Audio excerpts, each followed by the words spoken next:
करिश्मा और रसिया भैरव गांव से शहर के कॉलेज में साथ साथ पढ़ने जाती थी। साथ साथ रहने से उन दोनों में गहरी दोस्ती हो गई थी। उनका एक दूसरे के घरों में आना जाना भी शुरू हो गया था। करिश्मा के छोटे भाई अजीत ने रसिया को पहली बार देखा तो उसकी खूबसूरती को देखता रह गया। रसिया के कसे हुए उभार, सांचे में ढला बदन और रस भरे गुलाबी होठ मदहोश करने वाले थे। रसिया ने एक दिन महसूस किया कि कोई लड़का छिप छिप कर उसे देखता है। उसने करिश्मा से पूछा, वह लड़का कौन है जो मुझे घूरता है? वह कहकर करिश्मा हंसी और बोली, वह तो मेरा छोटा भाई अजीत है। तुम इतनी खूबसूरत हो कि तुम्हें कोई भी देखता रह जाए। ठहरो, मैं उसे बुलाती हूँ। इतना कहकर उसने अजीत को पुकारा, जो दूसरे कमरे में खड़ा सब सुन रहा था। आता हूँ, कहते हुए अजीत करिश्मा और रसिया के सामने ऐसा भोला बनकर आया जैसे उसकी चोरी पकड़ी गई हो। करिश्मा ने बनावटी गुस्सा करते हुए पूछा, अजीत, तुम मेरी सहेली रसिया को घूर घूर कर देखते हो क्या? घूर घूर कर तो नहीं, पर मैं जानने की कोशिश जरूर करता हूँ कि ये कौन है जो अक्सर तुमसे मिलने आया करती है। अजीत ने कहा, यह बात तो तुम मुझसे भी पूछ सकते थे। लो, अभी बता देती हूँ। यह मेरी सहेली रसिया है। रसिया? बड़ा प्यारा नाम है, अजीत ने मुस्कुराते हुए कहा। तो करिश्मा ने रसिया से अपने भाई का परिचय कराते हुए कहा, रसिया, यह मेरा छोटा भाई अजीत है। इसे अच्छी तरह पहचान लो, फिर ना कहना कि तुम्हें घूर रहा था। ओहो अजीत, मैं हूँ रसिया। क्या तुम मुझसे दोस्ती करोगे? रसिया ने पूछा। क्यों नहीं, क्यों नहीं, कहते हुए अजीत ने जोश के साथ अपना हाथ उसकी ओर बढ़ाया। रसिया ने उससे हाथ मिलाते हुए कहा, अजीत, तुमसे मिलकर खुशी हुई। वैसे तुम करते क्या हो? मैं कॉलेज में पढ़ता हूँ। जल्दी पढ़ाई खत्म करके नौकरी करूंगा ताकि अपनी बहन की शादी कर सकूं। रसिया जोर से हंस पड़ी। उसके हंसने से उसके उभार कांपने लगे। यह देखकर अजीत के दिल की धड़कनें बढ़ गई। तभी रसिया ने कहा, वाह अजीत वाह, तुम तो जरूरत से ज्यादा समझदार हो गए हो। सिर्फ बहन की शादी करने का इरादा है या अपनी भी शादी करोगे? अपनी भी शादी कर लूंगा अगर तुम्हारी जैसी खूबसूरत लड़की मिली तो, कहते हुए अजीत वहां से चला गया। रात में जब अजीत अपने बिस्तर पर लेटा तो रसिया के ख्यालों में खोने लगा। उसे बार बार रसिया के दोनों उभार कांपते दिखाई दे रहे थे। वह सिहर उठा। 2 दिन बाद अजीत रसिया से फिर अपने घर पर मिला। हंसी हंसी में रसिया ने उससे कह दिया, अजीत, तुम मुझे बहुत प्यारे और अच्छे लगते हो। अजीत को ऐसा लगा मानो रसिया उसकी ओर खींच रही है। अजीत बोला, रसिया, तुम भी मुझे बहुत अच्छी लगती हो। तुम मुझसे शादी करोगी? यह सुनकर रसिया को हैरानी हुई। उसने हड़बड़ाकर कहा, तुमने मेरे कहने का गलत मतलब लगाया है। तुम नहीं जानते कि मैं निचली जाति की हूँ। ऐसा ख्याल भी अपने मन में मत लाना। तुम्हारा समाज मुझे नफरत की निगाह से देखेगा। वैसे भी तुम मुझसे उम्र में बहुत छोटे हो। करिश्मा के नाते मैं भी तुम्हें अपना भाई समझने लगी थी। अजीत कुछ नहीं बोला और बात आई गई हो गई। समय तेजी से आगे बढ़ता गया। एक दिन करिश्मा ने अपने जन्मदिन पर अपनी सहेलियों को घर पर बुलाया। काफी चहल पहल में देर रात हो गई तो रसिया घबराने लगी। उसे अपने घर जाना था। उसने करिश्मा से कहा, अजीत से कह दो कि वह मुझे मेरे घर छोड़ दे। करिश्मा ने अजीत को पुकार कर कहा, अजीत, जरा इधर आना। तुम रसिया को अपनी मोटरसाइकिल से उसके घर तक छोड़ाओ। आसमान में बादल घिर आए हैं, तेज बारिश हो सकती है। इनसे कह दो कि रात को यहीं रुक जाए। अजीत ने सुझाया। नहीं नहीं, ऐसा नहीं हो सकता, मेरे घर वाले परेशान हो गए। अगर तुम नहीं चल सकते तो मैं अकेली ही चली जाऊंगी, रसिया ने कहा। नहीं, मैं आपको छोड़ दूंगा, कहकर अजीत ने अपनी मोटरसाइकिल निकाली। तभी हल्की हल्की बारिश शुरू हो गई। कुछ फासला पार करने पर तूफानी हवा के साथ खूब तेज बारिश और ओले गिरने लगे। ठंड भी बढ़ गई थी। रसिया ने कहा, अजीत, तेज बारिश हो रही है।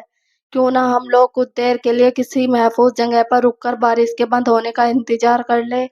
तुम्हारा कहना सही है रसिया, आगे कोई जगह मिल जाएगी तो जरूर रुकेंगे। बिजली की चमक में अजीत को एक सुनसान झोपड़ी दिखाई दी। अजीत ने वहां पहुंचकर मोटरसाइकिल रोकी और दोनों झोपड़ी के अंदर चले गए। अजीत की नजर रसिया के भीगे कपड़ों पर पड़ी। वह एक पतली साड़ी पहनकर सज धज कर करिश्मा के जन्मदिन की पार्टी में गई थी। उसे क्या मालूम था कि ऐसे हालात का सामना करना पड़ेगा। पानी से भीगी साड़ी में उसका अंग अंग दिखाई दे रहा था। रसिया का भीगा बदन अजीत को बेसब्र कर रहा था। वह बार बार सोचता कि ऐसे समय में रसिया उसकी बाहों में समा जाए तो उसके जिस्म में गर्मी भर जाए। कांपती हुई रसिया ने अजीत से कुछ कहना चाहा, लेकिन उसकी जुबान नहीं खुल सकी। लेकिन ठंड इतनी बढ़ गई थी कि उससे रहा नहीं गया। वह बोली, भाई अजीत, मुझे बहुत ठंड लगी रही है। कुछ देर मुझे अपने बदन से चिपका लो ताकि थोड़ी गर्मी मिल जाए।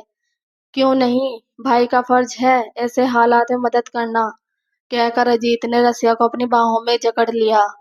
धीरे धीरे वह रसिया की पीठ को सहलाने लगा। रसिया को राहत मिली, लेकिन अब अजीत के हाथ फिसलते फिसलते रसिया के उभारों पर पड़ने लगे और उसने समझा कि रसिया को ऐतराज नहीं है। तभी उसने उसके उभारों को दबाना शुरू किया तो रसिया ने अजीत की नीयत को भांप लिया। रसिया उससे अलग होते हुए बोली, अजीत, ऐसे नाजुक समय में क्या तुम करिश्मा के साथ भी ऐसी ही हरकत करते? तुम्हें शर्म नहीं आई? कहते हुए रसिया ने अजीत के गाल पर कसकर चांटा मारा।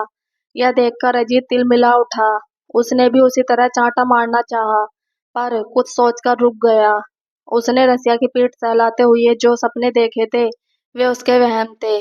रसिया उसे बिल्कुल नहीं चाहती थी। जल्दबाजी में उसने सारा खेल ही खत्म कर दिया। अगर रसिया ने उसकी शिकायत करिश्मा से कर दी तो गड़बड़ हो जाएगी। अजीत झट से शर्मिंदगी दिखाते हुए बोला, रसिया, मुझे माफ कर दो। मेरी शिकायत करिश्मा से मत करना। ठीक है, नहीं करूंगी, लेकिन इस शर्त पर कि तुम यह सब बिल्कुल भूल जाओगे। रसिया ने कहा, जरूर जरूर, दोबारा मैं ऐसा नहीं करूंगा। मैंने समझा था कि दूसरी निचली जाति की लड़कियों की तरह शायद तुम भी कहीं दिल फेंक न हो। तुम्हारे जैसे बड़े लोग ही हम निचली जाति की लड़कियों से गलत फायदा उठाने की कोशिश करते हैं।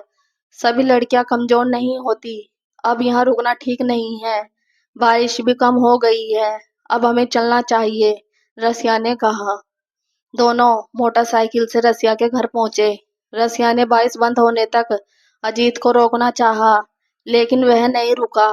उस दिन के बाद से अजीत अपने गाल पर हाथ फेरता तो उसे गुस्से में उसके रोंगटे खड़े हो जाते। अजीत रसिया के चांटे को याद करता और तड़प उठता। सोचता कि रसिया ने चांटा मारकर उसकी जो बेइज्जती की है वह उसे जिंदगी भर नहीं भूल सकता। उस चांटे का जवाब वह जरूर देगा। उस दिन करिश्मा के यहाँ खूब चहल पहल थी, क्योंकि उसकी सगाई होने वाली थी। उसकी सहेलियां नाचने गाने में मस्त थी। रसिया भी उस जश्न में शामिल थी, क्योंकि वह करिश्मा की खास सहेली जो थी वह खूब सज धज कर आई थी। अजीत भी लड़कियों के साथ नाचने लगा। उसकी नजर जब रसिया से टकराई तो दोनों मुस्कुरा दिए। अजीत ने उसी समय मौके का फायदा उठाना चाहा। अजीत ने झूमते हुए आगे बढ़कर रसिया की कमर में हाथ डाला और अपनी बाहों में कस लिया। फिर उसके गालों को ऐसे चूमा कि उसके दांतों के निशान रसिया के गालों पर पड़ गए। यह देख रसिया तिलमिला उठी और धक्का देकर उसकी बाहों से अलग हो गई। रसिया ने उसके गाल पर कई चांटे रसीद कर दिए। जश्न में खलबली मच गई। पहले तो लोग समझ ही नहीं पाए कि माजरा क्या है, लेकिन तुरंत रसिया की कठोर आवाज गूंजी, अजीत, तुमने आज इस भरी महफिल में केवल मेरा ही नहीं बल्कि अपनी बहन और सगे संबंधियों की बेइज्जती की है। मैं तुम पर थूकती हूँ। मैं सोचती थी कि शायद तुम उस दिन के चांटे को भूल गए हो, पर मुझे ऐसा लगता है कि तुम यही हरकतें अपनी बहन करिश्मा के साथ भी करते होगे। अगर मैं जानती कि तुम्हारे दिल में बहनों की इसी तरह इज्जत होती है तो यहाँ कभी ना आती। रसिया ने करिश्मा के पास जाकर उस रात की घटना के बारे में बताया और यह भी बताया कि अजीत ने उससे भविष्य में ऐसा न होने के लिए माफी भी मांगी थी। करिश्मा का सिर शर्म से झुक गया। उसकी आंखों से आंसू गिर पड़े। करिश्मा की दूसरी सहेलियों ने भी अजीत की थू-थू की और वहां से बिना कुछ खाए रसिया के साथ वापस चली गई।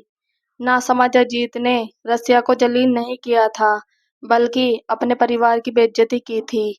अगर आपको हमारी ये स्टोरी अच्छी लगी हो तो प्लीज़ लाइक, कमेंट और सब्सक्राइब जरूर कीजिएगा।